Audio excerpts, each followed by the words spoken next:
Hoy tenemos la tercera clase del nuevo curso que hemos iniciado entre lo sagrado y lo secular, una teología bíblica de nuestra vocación.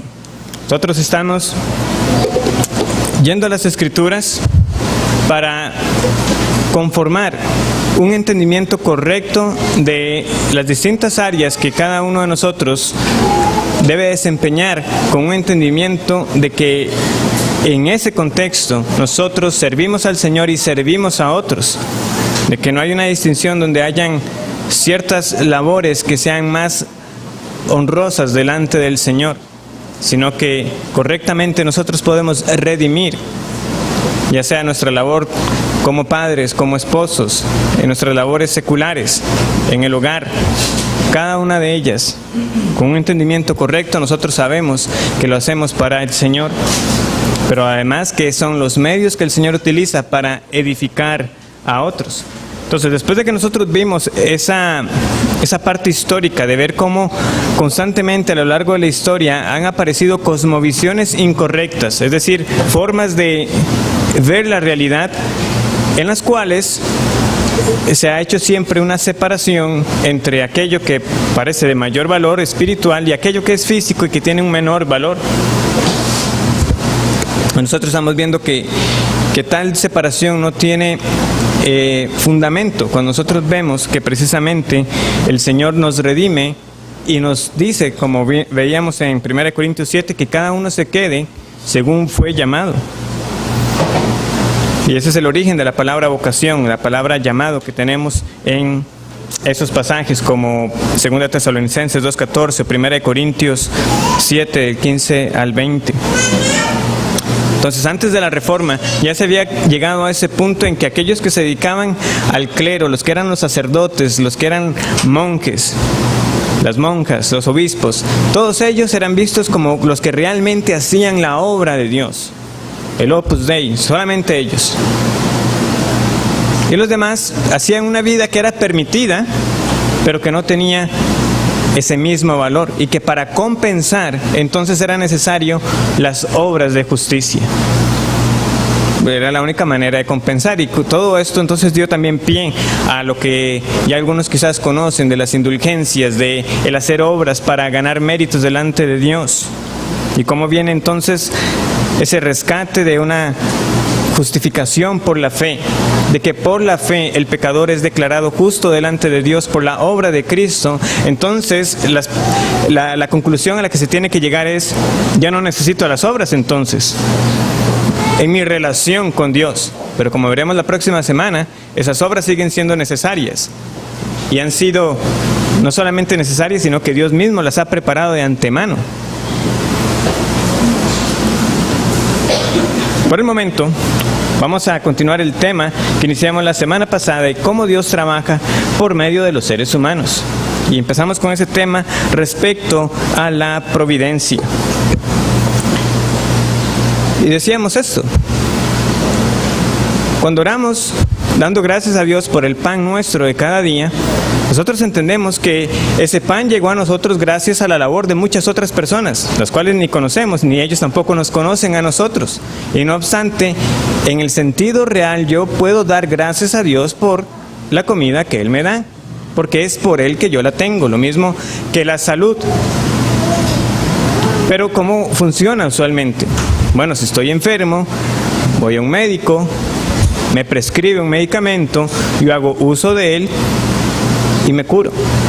¿Pero quién me curó al final? Dios me curó. Eso es lo que nosotros tenemos que tener en nuestro entendimiento, pero también en nuestra forma de expresarnos recurrentemente. ¿Por qué? Porque para el mundo esa forma de expresarse ya es ajena. No fue Dios, eso fue el medicamento, no, fue Dios, por medio del medicamento. Y lo mismo podemos con el vestido, con el techo, con la protección diaria y aún de muchas cosas que nosotros ignoramos. O cuando hallamos deleite o felicidad en alguna actividad o en algo que el Señor nos provee. La misma predicación de la palabra es una manera de...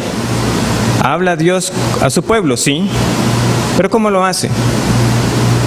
Por medio de la predicación de la palabra. Tinta sobre papel. Y en algunos casos ya algunos que la andan en un teléfono. Pero ese es simplemente el medio. El poder donde está en el Espíritu Santo obrando en los corazones, cuando esa palabra es predicada por un instrumento de barro. Pero es lo que el Señor utiliza. A veces uno quisiera decir que es que estamos poniendo ejemplos simplemente para mostrar el punto, pero no es el caso. Es que realmente eso es lo que se da. Y aún en el círculo cristiano, esta semana, haciendo una diligencia, tuve que tomar el autobús y quien iba, pues tenía una emisora cristiana, pero ¿verdad? Sabemos del tipo de corte que era. ¿Qué sucedía? Las personas llaman dando testimonios. ¿Cuál era el testimonio que se daba? Hermano, el Señor me sanó. ¿Ok? ¿Cómo lo hizo? Me diagnosticaron cáncer. Pero yo en ese momento dije, no lo recibo. Entonces la persona dice, no recibí el cáncer. En adelante, ¿qué fue lo que hizo la persona? Pero yo igual me sometí a lo que los médicos me dijeron, pero yo no lo recibí, yo sabía que estaba sana. La persona estuvo en el tratamiento, ahí estuvo contando la historia. Tuvo los meses de tratamiento, se sometió a la quimioterapia, siguió las indicaciones de los médicos, pero seguían empeñados en decir que es que no lo había recibido y que ella realmente no tenía nada, pero que se estaba sujetando porque ustedes lo dicen, pero está bien, yo lo voy a hacer, yo sé que no tengo nada. ¿Qué pasa al final? Bueno, resulta que sí, realmente la persona al final es declarada que estaba limpia, pero después de los meses de tratamiento. Lo que le dice el locutor, esos son los testimonios que le dan la gloria a Dios, dando a entender de que fue por esa curación milagrosa, que realmente ahí estaba la fe de la persona en que nunca lo había recibido, en que siempre confió en que no iba a tener nada. Y en eso fueron dos en el tiempo que estuve ahí, dos muy similares. ¿Por qué nosotros tenemos que pensar o por qué se ha llegado a caer a este punto de que para creer de que Dios realmente ha hecho algo a favor de uno tiene que ser de esa manera inusual, extraordinaria? ¿Puede Dios levantar a alguien estando en la cama del hospital? Claro que puede hacerlo. Pero ¿por qué pensamos que da más gloria a Dios el hecho de que tenga que ser algo inusual a decir que fue algo ordinario? El Señor a mí... Te quiero compartir algo. Me declararon con cierta enfermedad. Los médicos me recomendaron tal cosa. Yo lo hice, atendí las indicaciones y el Señor tuvo bien a sanarme. Es igualmente. El autor sigue siendo Dios. Pero hemos, de nuevo, hecho esa separación de que para que tenga que ser maravilloso, de que para que tenga que ser realmente honroso a Dios, tiene que ser algo que los médicos no puedan explicar. Y día a día los médicos tienen muchas cosas que no pueden explicar, pero el punto es, cuando usted atiende a los medios ordinarios que Dios ha dispuesto, eso también agrada al Señor y eso también glorifica, eso también es un testimonio que usted puede dar. Como también lo es decir, bueno, yo seguí las indicaciones y el tratamiento no dio resultado, pero el Señor me ha sostenido todo este tiempo también. Eso también glorifica al Señor. No solamente el hecho de que no lo recibí y yo supe todo el tiempo que no estaba enfermo.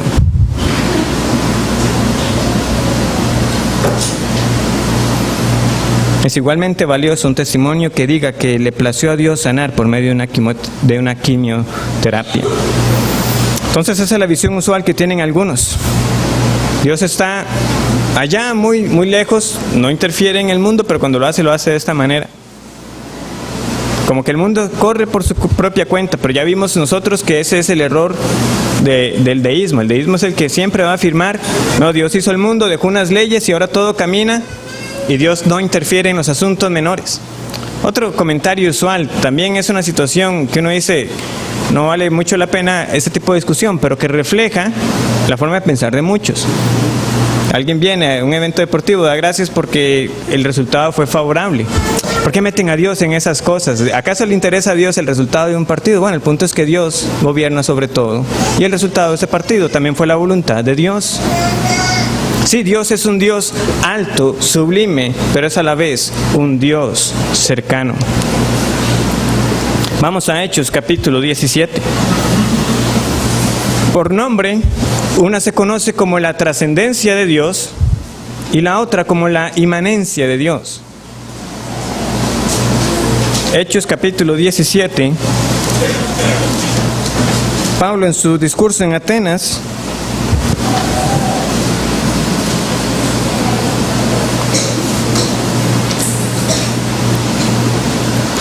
en el conocido sermón en el Areópago, él expone ambos puntos de la trascendencia de Dios y de la inmanencia de Dios. Versículo 26.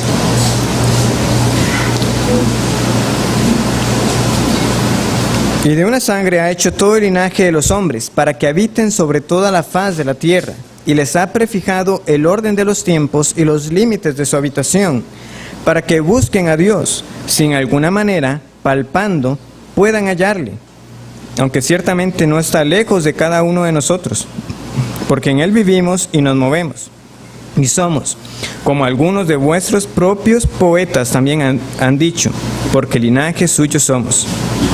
Siendo pues linaje de Dios, no debemos pensar que la divinidad sea semejante a oro o plata o piedra, escultura de arte y de imaginación de hombres. Veamos los dos aspectos aquí reunidos. Por un lado, Pablo está diciendo, Dios es un Dios cercano. Tan cercano que pareciera como que está dando a entender que palpando uno pudiera llegar a Él. Ahora nosotros sabemos también, por el mismo consejo de la Escritura, que el hombre está ciego y no va a llegar a Dios por sus propios medios.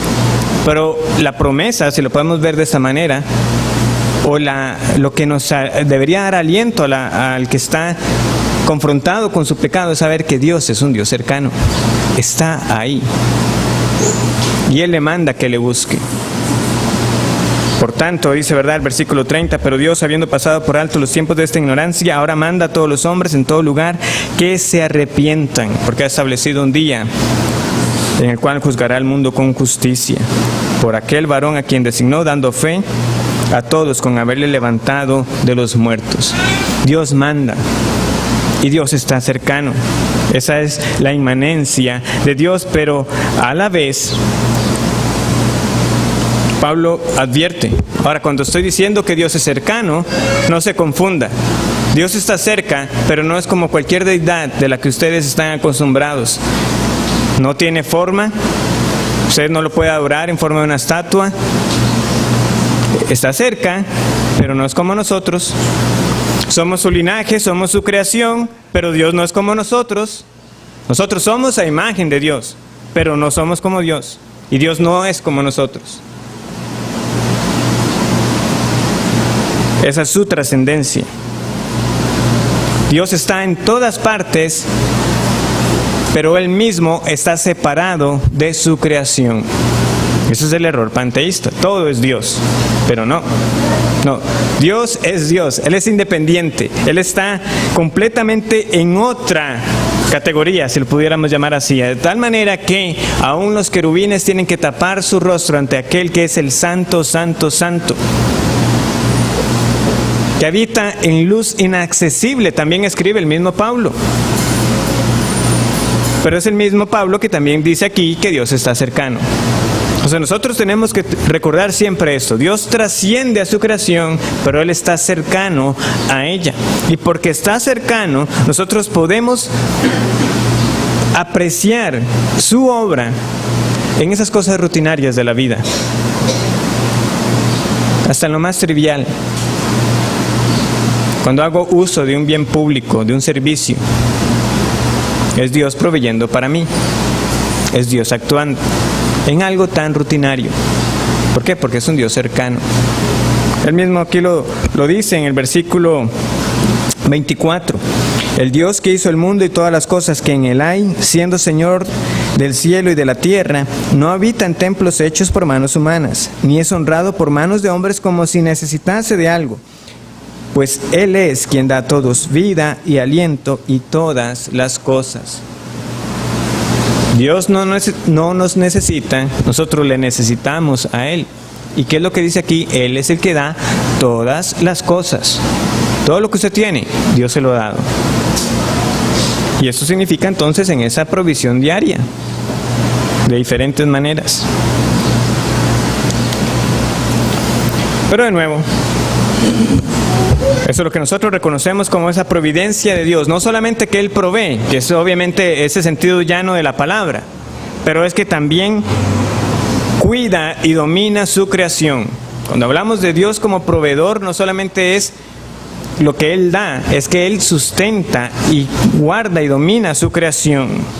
Pero una de las consecuencias de este pensamiento moderno, de ese pensamiento secular que ha sido dominante en la cultura desde los tiempos de la Ilustración hasta nuestros días, ha sido drenar cualquier rastro de Dios, incluso cualquier rastro de significado en el mundo objetivo. ¿Por qué? Porque como les estaba recalcando en clases pasadas, la ciencia es lo que es visto ahora como aquello que da la explicación a todo. Y muchas personas ahora son convencidos o se dejan llevar por algún argumento simplemente si tiene alguna frase que diga, pero estudios científicos han demostrado tal cosa. Y si lo dice la ciencia, entonces es verdad. Ese es ahora su parámetro. ¿Y qué pasa con la religión? No, van a decir, la religión está bien si alguien la necesita. Se la puede dejar para sí mismo. Pero que no irrumpa en la vida de otras personas. Que no cuestione lo que otras personas piensen o digan.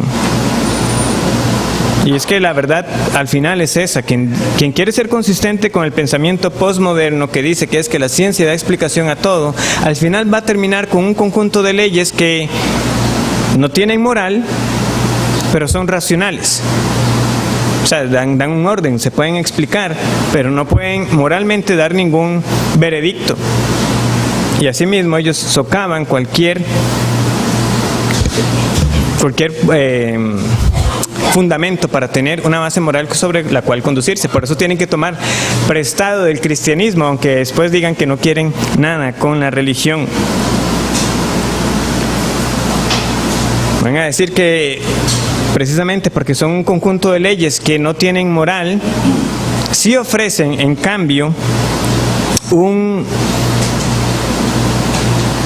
parámetro para los humanos, para ellos llegar a algún significado.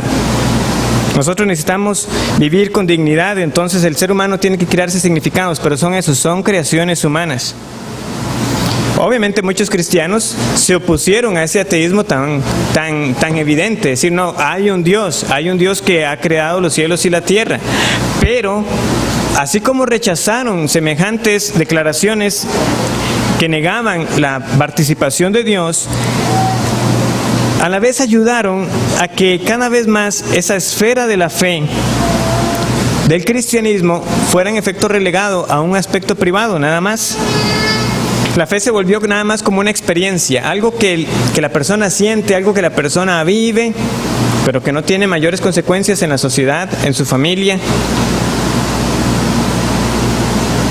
Como decía un autor, el cristianismo se ha vuelto una experiencia como del piso de arriba al segundo piso, algo que usted tiene en otro compartimento.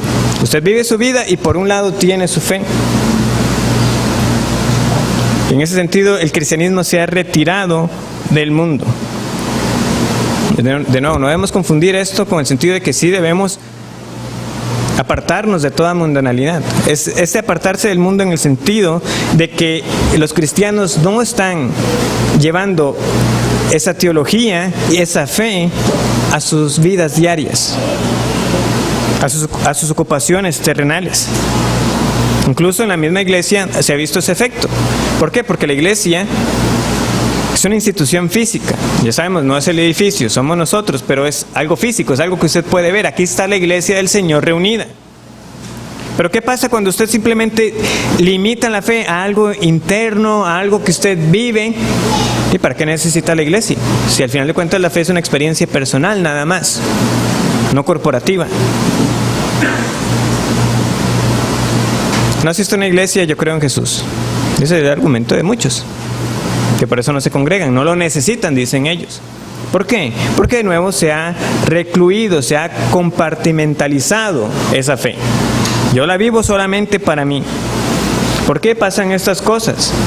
Bueno, pasa de nuevo porque se olvida que Dios usa medios y que todo esto que nos rodea es el campo de Dios para Él actuar.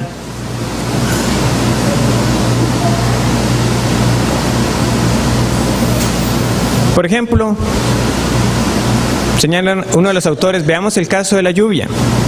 Antes era muy claro para toda persona que era Dios quien hacía llover. Pero entonces vienen los científicos de la Ilustración y presentaron datos acerca de la presión del aire, la humedad relativa y los frentes fríos. Eso, dijeron ellos, es lo que hace llover. No necesitamos a Dios para explicarlo. Sin embargo, saber acerca de los procesos químicos y meteorológicos de ninguna manera disminuye el hecho de que Dios es quien todavía hace llover. Él diseñó, Él creó y sostiene todos estos procesos naturales. Él trabaja usando medios. Cuando usted lo recuerda, nada de eso tiene que ser un conflicto para el creyente. Para la mente secular, eso es lo que le va a bastar. Decir, no, vea, ningún Dios. Lo que pasa es que en el calor el agua se evapora, viene y sube, la sublimación, etc. Todo el ciclo hidrológico que a nosotros nos enseñaban. Pero ¿qué es lo que hay de fondo en esa enseñanza sin Dios? Es que eso es lo que explica todo. Pero nosotros, con una cosmovisión bíblica, tenemos que decir, sí, eso es lo que Dios utiliza para hacer llover. Porque Él es quien sostiene todas las cosas, quien gobierna su creación. Hay ejemplos de sobra en todas las Escrituras para ver cómo Dios gobierna todo lo que Él ha creado. Solo el libro de Jonás, por mostrar un ejemplo. Él mismo manda a un gran pez para que trague a Jonás. Él mismo hace crecer la calabacera. ¿Quién hace todas esas cosas? Lo hace el Señor.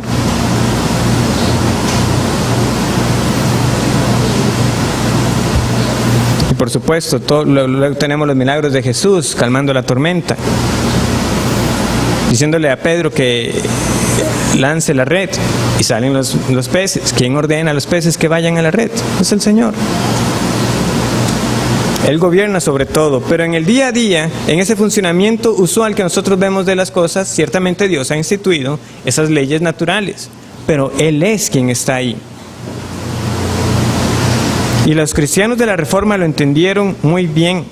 Ellos creyeron que Dios gobierna en dos reinos. El espiritual, en el cual trae pecadores a la vida de la fe, en el cual gobierna en sus corazones y los equipa para la vida eterna. Y su reino terrenal, en el cual Él gobierna todo lo que ha creado. En el reino espiritual de Dios, nosotros tenemos ¿cuáles medios? Son los medios que llamamos los medios de gracia. Son los que los reformadores llevaron a ese entendimiento. No, Dios usa medios. Y en el reino espiritual son los medios de gracia. Él los emplea para la conversión de los perdidos y para el sostenimiento de su pueblo. El principal medio es la palabra del Señor. Es la revelación de Dios en lenguaje humano.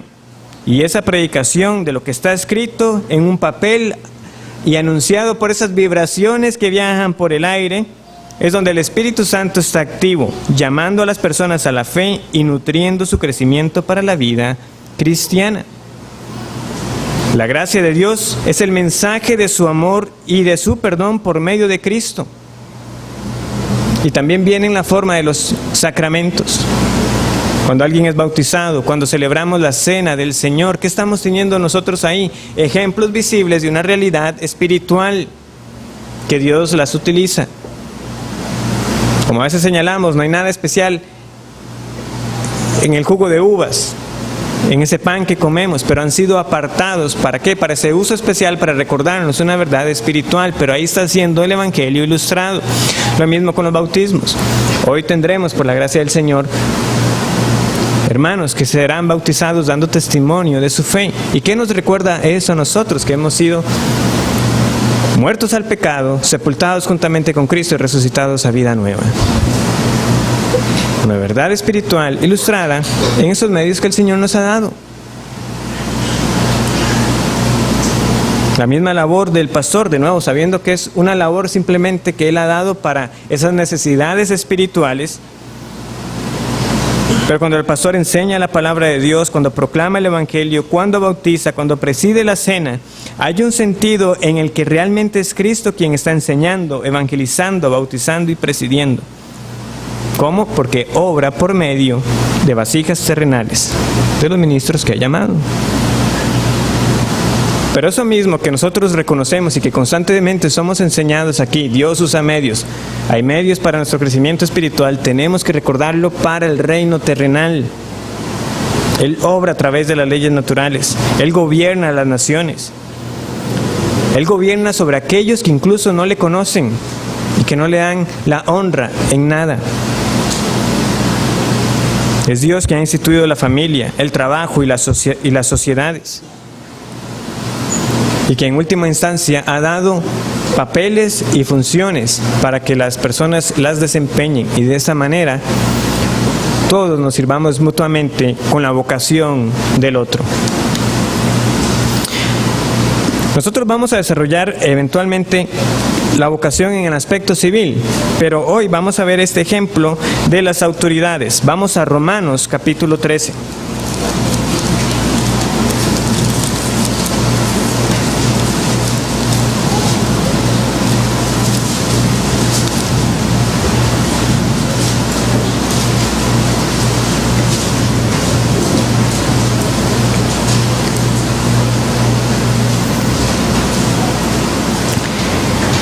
Dice así, Romanos 13, vamos a leer los primeros 6 versículos. Sométase toda persona a las autoridades superiores, porque no hay autoridades sino de parte de Dios, y las que hay por Dios han sido establecidas. De modo que quien se opone a la autoridad, a lo establecido por Dios, resiste. Y los que resisten acarrean condenación para sí mismos. Porque los magistrados no están para infundir temor al que hace el bien, sino al malo. ¿Quieres, pues, no temer la autoridad? Haz lo bueno y tendrás alabanza de ella. Porque es servidor de Dios para tu bien. Pero si haces lo malo, teme, porque no en vano lleva la espada, pues es servidor de Dios, vengador para castigar al que hace lo malo. Por lo cual es necesario estarles sujetos, no solamente por razón del castigo, sino también por causa de la conciencia. Pues por esto pagáis también los tributos, porque son servidores de Dios que atienden continuamente a esto mismo. Ya luego desarrollaremos todo lo que tiene que ver en nuestra vocación como ciudadanos. Pero aquí tenemos un ejemplo de cómo funciona la vocación. La última autoridad siempre es Dios. Él es el soberano. Podríamos decir redundantemente, Él es el soberano absoluto. Toda autoridad que otra persona tenga es porque le ha sido dada, es prestada. Y aunque aquí estamos leyendo acerca de esas autoridades civiles, lo cierto es que también aplica para otras formas de autoridad. Aplica para la autoridad que tienen los padres en el hogar. Aplica también para las funciones que tienen los maestros, que también tienen un cierto grado de responsabilidad, los pastores y demás. El punto es, toda autoridad es derivada, es prestada. ¿Quién la ha dado? La ha dado Dios. Y aquellos que son llamados como jueces, como magistrados o de cualquier otro oficio civil, simplemente ejercen lo que les ha sido prestado. Ese es el entendimiento que tenía el centurión que llegó a Cristo, ¿verdad? En Mateo 8:9 nosotros leemos: porque también yo soy hombre bajo autoridad, y tengo bajo mis órdenes soldados, y digo a este, ve y va, y al otro, ven y viene, y a mi siervo, haz esto, y lo hace. Este centurión sabe, yo tengo personas en autoridad, pero yo mismo estoy sujeto a otra autoridad, y así sucesivamente. Quien está en autoridad usualmente tiene a alguien que está por encima de esa persona, y en última instancia toda persona tiene como su autoridad final a Dios. Y vemos que Dios lleva a cabo el castigo de los malos por medio de ellos. Porque es servidor de Dios, vengador para castigar al que hace lo malo. ¿Castiga a Dios al malo el día de hoy? Sí. ¿Pero cómo lo hace? Por medio de las autoridades civiles. Eso es lo que tenemos que recordar.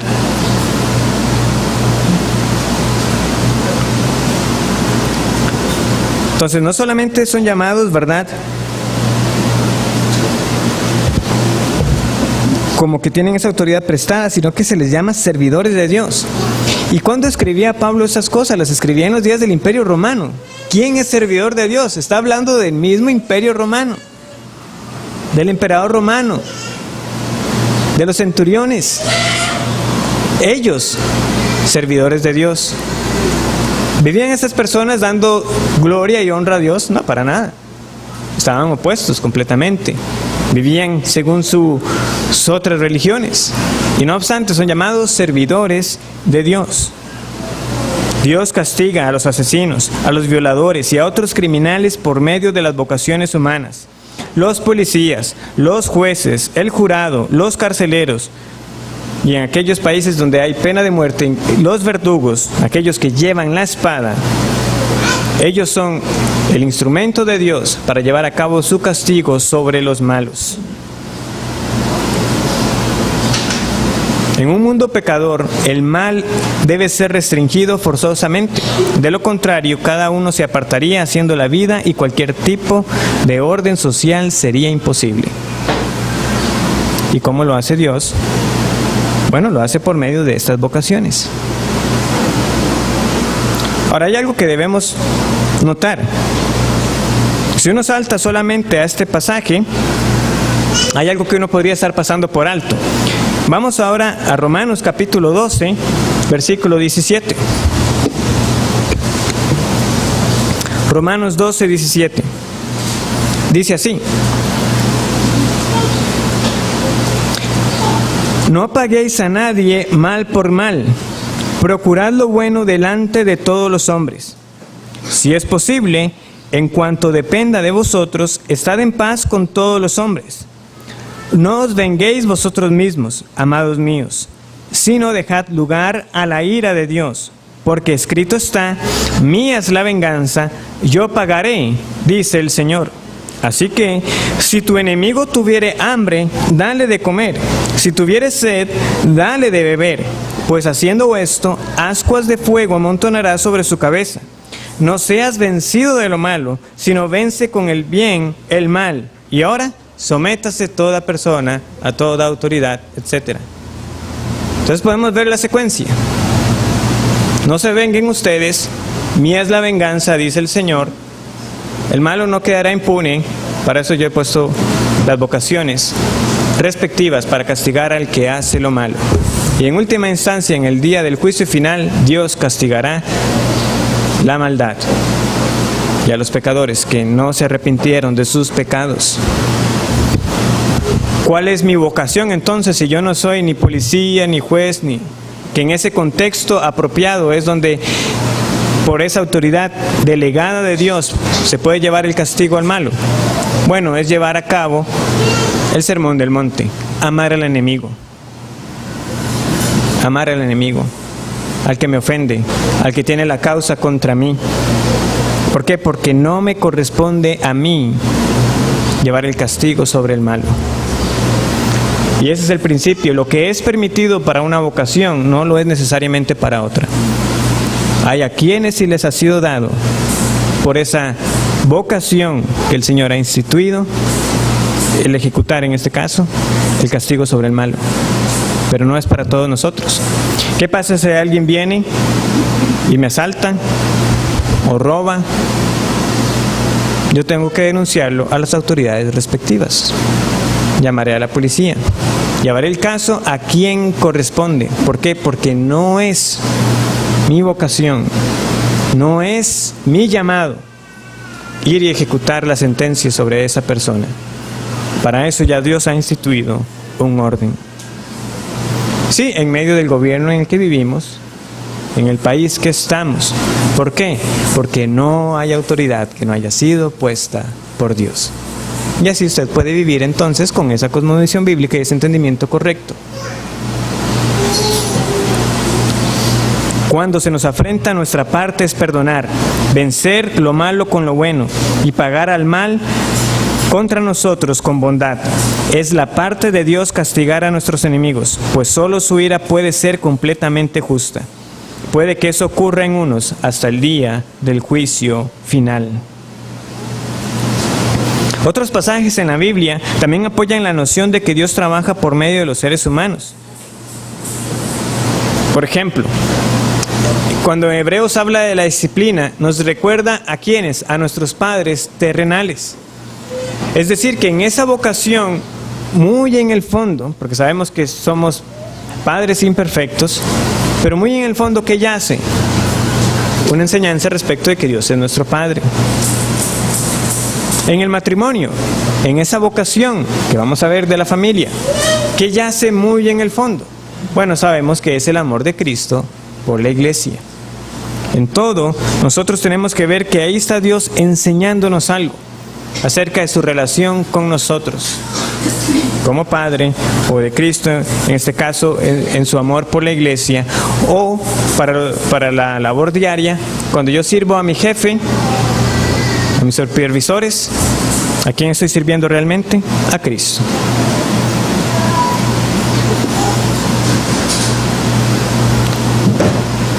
Dios trabaja por medio de aquellos que no le conocen, entre los incrédulos. Recordemos, Pablo escribió esto en los días del Imperio Romano. Y aunque muchos puedan pensar siempre, sí, en los términos del Imperio Romano, ahora todo lo que hemos visto, cómo tenían diversas religiones y demás, no hay que olvidar que gran parte del sistema judicial romano sigue siendo base en Occidente para también los sistemas legales. Y eso fue lo que Dios le plació utilizar. Un caso más, vamos a Isaías 45.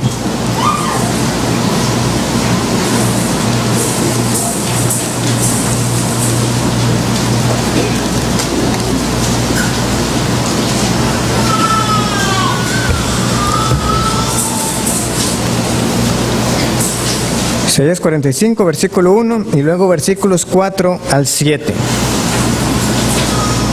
Dice así: